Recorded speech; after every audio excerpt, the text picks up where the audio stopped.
सभी बच्चों को नमस्कार। हम बात कर रहे हैं सिंगेज कैलकुलस की, जिसका चैप्टर 10 डिफरेंशियल इक्वेशन की, डिफरेंशियल कैलकुलस नहीं है, डिफरेंशियल इक्वेशन है।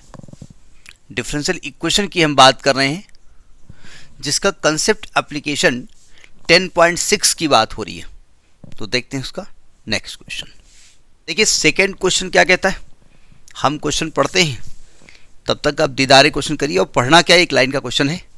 वो कहते हैं सॉल्व करिए dy by D X plus Y cot X is equal to sine x.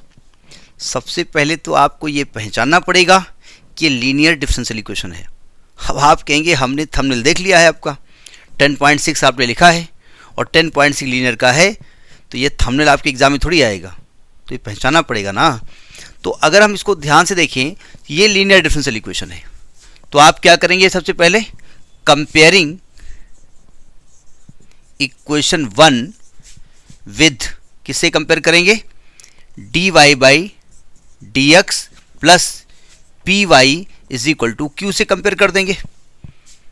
तो p की वैल्यू क्या आने वाली है, p की वैल्यू आने वाली है cot x और q की क्या वैल्यू आने वाली है sin x। अब आपको क्या निकालना पड़ेगा, इंटीग्रेटिंग फैक्टर। इंटीग्रेटिंग फैक्टर का मतलब एक ऐसा फैक्टर जिससे इस इक्वेशन को मल्टीप्लाई करने पर ये इक्वेशन इंटीग्रेबल हो जाती है। क्या होता है, e की पावर, मेरी राइटिंग बहुत गंदी है और थोड़ा अच्छा लिखने के चक्कर में और गंदा लिख जाते हैं।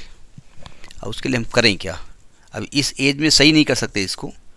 e की power integral P D X होता है, e to power integral cot x dx।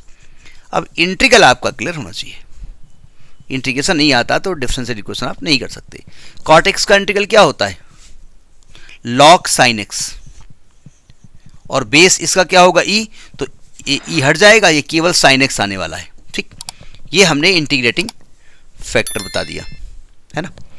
अब क्या करना है, हम इक्वेशन 1 को इंटीग्रेटिंग फैक्टर से मल्टीप्लाई करेंगे और इंटीग्रेट कर देंगे डायरेक्ट। ठीक है, तो multiplying equation 1 by integrating factor and integrating.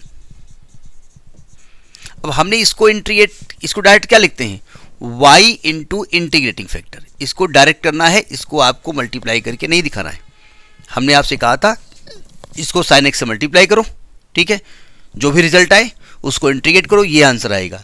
यानी इसको अगर डिफरेंशिएट करोगे तो मल्टीप्लाई करने के बाद जो आंसर आया था वो दोबारा आ जाएगा। ठीक है, इधर क्या आएगा, sin x का मल्टीप्लाई sin x से करोगे तो आएगा sin स्क्वायर x, इंटीग्रेट कर दोगे dx और एक कांस्टेंट जोड़ दोगे c। यहां तक बात समझ में आ गई। अब आपका इंटीग्रेशन क्लियर होना चाहिए। इसके लिए ज़रूरी ये है कि आपसे पूछा जाएगा कि sin स्क्वायर x का इंटीग्रल कैसे करें, कैसे करें।